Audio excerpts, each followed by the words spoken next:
This is the second video about the Some Action Challenge 2024. This video is going to be about phase 2, problem research and definition.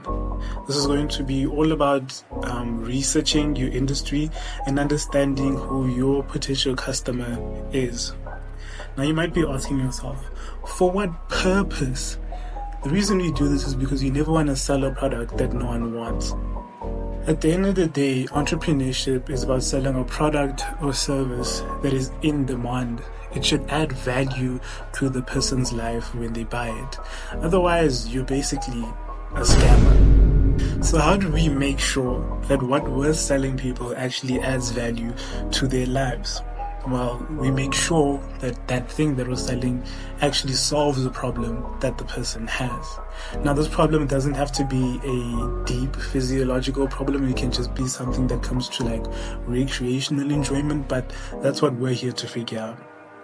In this phase, you're going to figure out exactly which sector that you'd like to go into, and then divide that sector into different groups of people and try to figure out which group's needs you want to address. By the end of this, you should thoroughly understand who your target market is, what their qualms are, and in the next phase, you should be able to come up with a solution that solves it in a way that they're willing to cough up money for it. So before we take a look at the deliverable submissions, let's take a look at some of the activities. The first activity is to conduct research to understand the problem. Now, this research can be done in many different forms, but first we're going to look at the form in which you actually interact with your target markets. This can be in the form of an interview, it can be in the form of a questionnaire, or it can be in the form of just literally looking at people and observing what they do in their day-to-day life to see what their struggles are. But because what they're asking for is an interview, that's what we're going to be going over first. Now, the first sub-activity is interview one industry professional per subsector. So, obviously, to start off, you have to figure out what subsector that you're interested in and then divide that into the subsectors. This might be a bit difficult to do, but just try not to be too technical in it. Just to try and give you an example of how your thought process should work, I'm going to give the example of agriculture.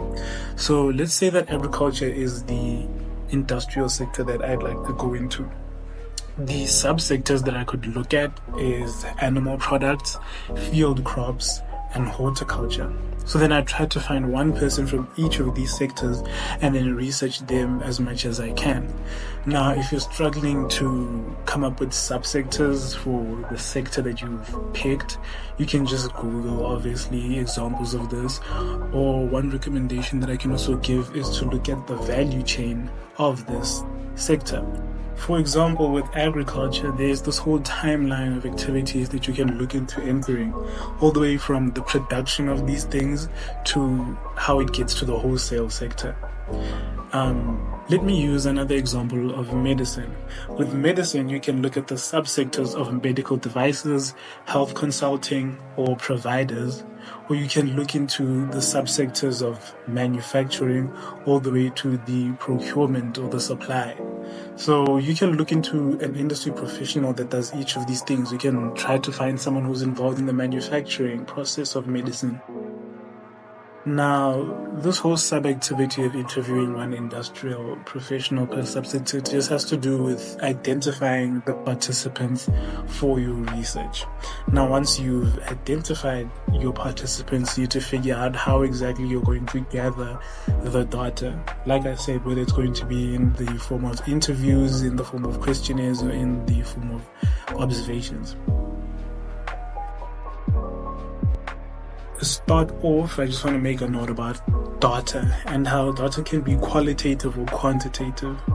In very layman's terms, non-academic, just how I see it, I think of qualitative data to speak more on the human experience. It's a little bit more abstract. There's not a lot of measurements or numbers that you can actually measure. Now, quantitative is exactly the opposite. It's all numbers, it's all values. You can do maths with it, you can draw graphs with it. So, in general, you always want to get a good amount of both. You want it to be balanced so that you can both get statistics but also completely understand the people that you're trying to empathize with. In my experience, I found that interviews are very good for gathering qualitative data because you actually get to sit down and listen to the person speak about their day-to-day and all of their struggles and all of the problems that they come across. Whereas questionnaires are very good for quantitative data because you can use all of these different platforms to turn the responses into graphs or tables and all of these numeric things. But let's stick to the program because what they requested were interviews. So now with interviews, they can be scripted or unscripted. I think that they should be semi-scripted just so that you actually have it in a formal setting and it makes like sense chronologically. But don't be scared to digress and explore other things that your interviewee may want to talk about. Don't be afraid to let them vent. Because at the end of the day, the purpose of this research and this study is to try and figure out the problems that your target market has so that you can develop solutions that the person would actually go and say, oh wow, I really need this in my life. Now, in everything that you do, there are some things that you should always try to avoid when it comes to interviews. You should try to avoid long questions that require the person to listen in and try to remember the details of your question, because at the end of the day, it's just going to make the person laugh, or you're just going to lose their attention. And you want to avoid compound sentences. This is basically just any sentence that can be split into two. The reasoning behind not wanting compound sentences in your interview is basically the same as the previous one. You don't want to make your question something that someone now has to formulate two different answers for. Rather split the question in two. Ask the first half, let them answer. Ask the second half, let them answer. Don't give them one massive sentence that they have to now think twice about. Another thing to avoid is jargon. Jargon is what happens when people try to be smarter than they actually are. Don't try to use any vocabulary that might confuse your target market. Another mistake that people have is including leading questions that guide to specific answers. There's no point to your interview if you're just going to guide the person to giving you specific answers. Then you're going to leave with the same info that you came into the interview with. You need to leave there having an insight that you didn't have at the beginning of the study, which is also why you shouldn't come in with any unconscious biases about people. Okay, those are the things that you need to avoid. Now, what are the things that you need to do? When running an interview, there is somewhat of a given format to follow, and that is to obviously start off with the intro. In the intro, you need to introduce yourself, you need to explain the goal of the interview. You need to reassure the person of ethical issues. You should let them know that, okay, you're going to be anonymous in the study and I'm not going to be selling your data to any other companies. You need to ask them to record the interview, and if you feel like you need it, you can give them a consent form. The next part of an interview is the warm-up. In your warm-up, you want to give them some easy questions to really ease them into this process, because at the end of the day, an interview can be kind of a daunting thing. You have this person almost grilling you for answers. So it's good to have a warm-up where you maybe ask them about their demographics, like, okay, what is your name? What is your ethnicity? What is your age? What is your whatever? The very simple questions that don't need a lot of thought behind them. After this warm-up, that's when you can start with the main body of your interview. After completing this main body, once again, you actually want to have a cool-off with easy questions. You can just try to include some ambiguous questions that are very subjective, like how the overall experience was of the interview. Ask them what they thought about you. Ask them if they'd be open to any future communications. Just something to put them at ease as the interview is closing off. Then you want to just close off the interview by thanking them for their time and then signal that the interview is coming to an end. And that's really all the insight that I can give into interviews, because at the end of the day, it's just sitting down with a person and asking them questions. Although not included in the Summation Challenge, I'm just quickly going to touch on questionnaires. Questionnaires are another data gathering method, which is nice in that it's obviously easy, especially because you can make the questionnaires online. But you need to keep in mind that data isn't always 100% secure, because in order for you to stop someone from answering 4 or 5 times after or they are at home, but at the end of the day, it does have its advantages. Other than it just being easier, a lot of the time people are more comfortable with giving up information because they can take the questionnaire in their pajamas in their kitchen while they're eating cereal, rather than in a formal place where they felt like they needed to dress up. Now, the tips and tricks that I can give with questionnaires aren't too many. The most obvious one is just make sure that it looks nice. Don't make it look like the person is actually doing homework. Ensure that it actually looks pretty aesthetic, because they're going to have to stare at that for the entire 5 minutes that they're answering your questions. That's another point. Make sure that it's not too long. You don't want the person to lose the entire attention span by the time that they're halfway through the questionnaire. And my final point is just to promise anonymity. A lot of people, for some reason, don't want to give up information, knowing that their name is going to be on that information. So promise them that the info isn't going to be leaked anyway or sold to anyone. Google Forms is pretty user-friendly, but just for the sake of, I'm going to go through a little bit of its functionality. Now, assuming that you're using a Google profile with a Gmail account, all you have to do from this screen here is click Go to Forms. This will immediately open up this page. Already you can see that I use Google Forms a lot. And the reasoning behind this is because it's convenient. Anytime I need to not only gather data, but have some kind of form to maybe gather people's contact details, I will use Google Forms. There are other platforms, like I know that Microsoft has some kind of platform. You can do your own research. Me personally, I just use Google Forms because I feel like it's been working so far for everything that I need, and it's relatively simple. So up here, you can see a bunch of templates. The templates are pretty useful, but honestly, even starting from a blank form doesn't take up that much work. So that's what I'm going to show you guys how to do. Okay, as you can see, it starts you off with the completely blank Google form. Up here you have the title of the form, and then you have a description of what it's all about, and then they start you off with this card here, which is your first question. I'm going to name this commercial pharmacist form because let's say I'm trying to gather information on the problems of commercial pharmacists.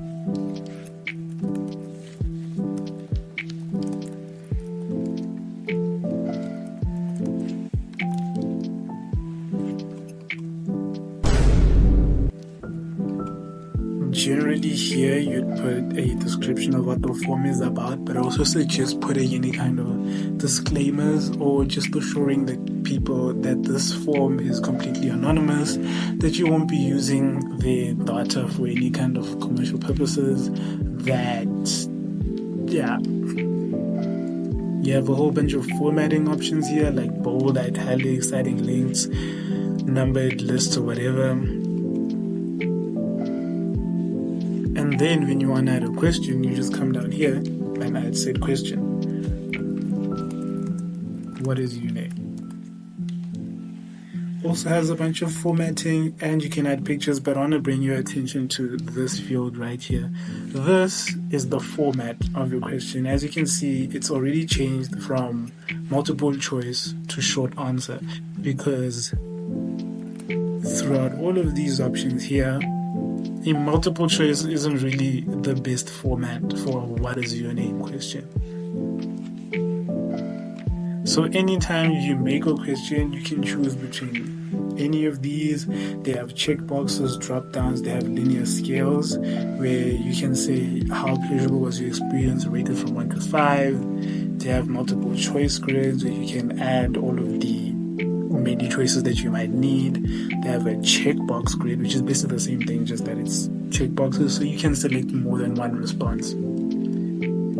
Then there's a whole bunch of other functionality, like having to require a response in each row. You can make a specific question mandatory. You can limit it to one response per column. You can add a description specifically for that question. You can add text, you can add images, you can add videos, you can add sectioning between any of these things. And then when you're done with that question, then you want to add another one, you just move to the right, click the plus icon, and there's your new question, and there's your new question. Now, remember we spoke about the visual element. In general, Google Forms looks pretty basic but aesthetic. I can imagine myself looking at something like this for a couple of minutes. But if you want to customize it, you can go up here to this little palette. And then you can change fonts, you can change font sizes. The header means that you can choose an image to go up here just to make it look a little bit better. You can choose the overall color scheme of the form. You can choose the background. You can't make the background an image, but Google Forms, when you add a header, will automatically change the color palette and background palette to match that picture, which I think is pretty nifty. Now, once you're done with your questionnaire, you're going to click send. And the send option comes with a lot of options. You can choose to email it to individuals or groups of people just by typing in their emails, or you can create a link which people can click on to be directed to your questionnaire. If you look over here, you can shorten the link, which I normally do just because it feels a bit better to click on a short link than a very sketchy, massive link.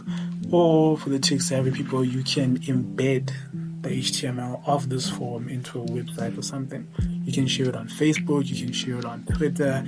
You can choose whether to collect email addresses or not. What collecting email addresses helps with is obviously creating a data bank that you can go back to anytime you want to contact these people. But more so, it helps with ensuring that people don't answer multiple times and make your data unreliable. Now, you've sent out your form, you've gotten responses, and you want to see the data. That's where the responses tab comes.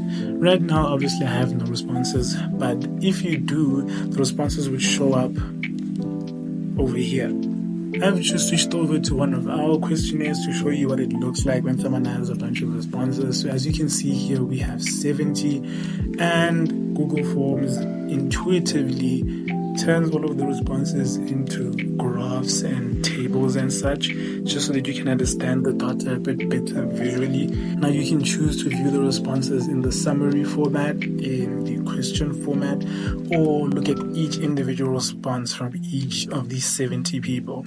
But assuming that you don't want to do that, you'll normally stick to summary, or one of the other amazing things that you can do is actually link your Google form to a Google Sheet. When you click on that, it asks you whether you want to create a new spreadsheet or select an existing spreadsheet to take this data and put it onto. I'm just going to say create a new spreadsheet. It will normally create it in the same folder as where your Google form was saved. And as you can see, it automatically makes a Google Sheet based off of all of the responses that we received. Now, this would be good for if you want to tally up any kind of specific response, because as we know, Google Sheet has a whole bunch of functionality when it comes to sorting and filtering and doing mathematics and all that fun stuff.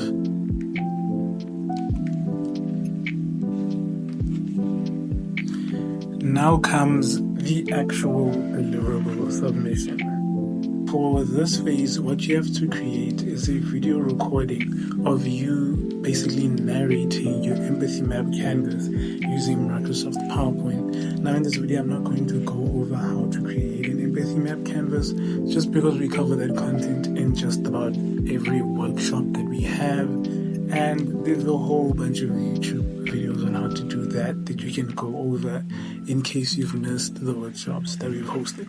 I'm going to assume that you made your empathy map canvas using Adobe or some kind of PDF software, just because that's the kind of template that I provided to you guys. So from this point, what you need to do is just turn it into an image. That way you can put it in Microsoft PowerPoint. To turn this into an image, you can just screenshot it, or you go to File, Save As, and then over here you click Convert to, and you just select either JPEG or PNG, because those are the picture formats. Then you click where to save it. I'm just going to select desktop.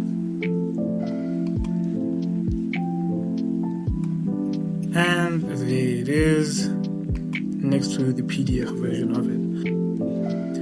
On the off chance that you don't know what this is Microsoft PowerPoint. It's for making slideshows. As a student from the University of the Free State, you actually have Office 365 for free. All you have to do is log into your UFS email, not your UFS for life, but your ufs.ac.za email to get all of these benefits. Now, at this point, I'm assuming that you've created your 3 empathy map canvases. So from this screen, all I'm going to do is go to a blank presentation, select insert, pictures, insert a picture from this device, and navigate where you save the picture and just add it in. From this point, you can just format it so that it fills up the entire page or however you want it to look. Just make sure that the text is actually readable once you are presenting. And then you're going to want to go back to home up here and create a new slide.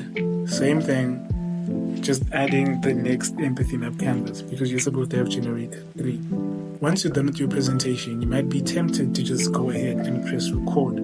But for my stage-shy teammates, what I suggest you do, just to make sure that you're not completely freestyling, is to add notes to the PowerPoint. Now with these notes, you can just add things that you maybe don't want to forget to go over, or you can full on type out an entire script for the whole thing. Either way, whoever's viewing your video won't be able to tell the difference. What you do to add notes is that you just come down here and click on notes. That'll bring up this tab, and from here you can just type in everything that you want to say. Then from that point, you're pretty much as prepared as you can be. So you can just go ahead and click record. Or if you don't see this, you can go to the record tab and then start from the beginning. Once you're here at the top, you can see all of the notes that you've typed out for each individual slide. And then this black circle here is actually what your webcam would be seeing. Now mine is black because I have my webcam shutter closed. Why, you might ask? Because aesthetically, visually, I did not prepare for this video. So I'm not going to be showing my face, but you probably should. So don't get jump scared when you see your face appear here at the bottom of the presentation. That's just what whoever's viewing the video is going to be seeing. So from this point, all you do is click record. It'll count you down. Then once the timer ends, it'll show you how far you are into your recording. You can stop the recording or pause it to catch your breath, and then start again once you're ready. You're just going to present, okay, this is our empathy map canvas based on this subsector. Who are we empathizing with? What do they need to do? What do they see?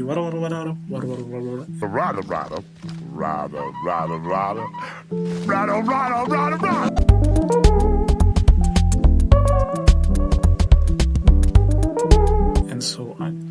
And then once you're complete with the slide, you can either stop the recording completely and then keep it separate so that you can move on to the next slide. As you can see down here, it shows you which slide you're on. So once you're done with the recording for that specific slide, you can move on to the next one and click record once again. Or you can record all the way through all of the slides and just keep clicking next slide, next slide. If you mess up one of your recordings, you can obviously start again. There's no real way to go back to a certain point and then re-record from there.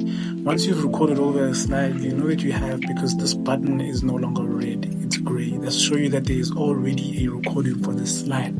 So if you've made any mistakes or you're not happy with the take, which by the way, you click here and it'll play it back for you. You just click this retake recording button, and that will empty everything out so that you can start from scratch, or empty out that specific slide that you want to start from scratch with. Once you're happy with your recording, you can proceed to export, and then it'll just ask you for a file name as well as location, and tells you stuff like the video resolution is going to be full HD, which is lovely. And you're just gonna click export video to that specific place, and you're going to upload that video in the submissions folder on our Google Drive we made in the previous video. And that's about it for phase 2 of the deliverables of the Sum Action Challenge 2024.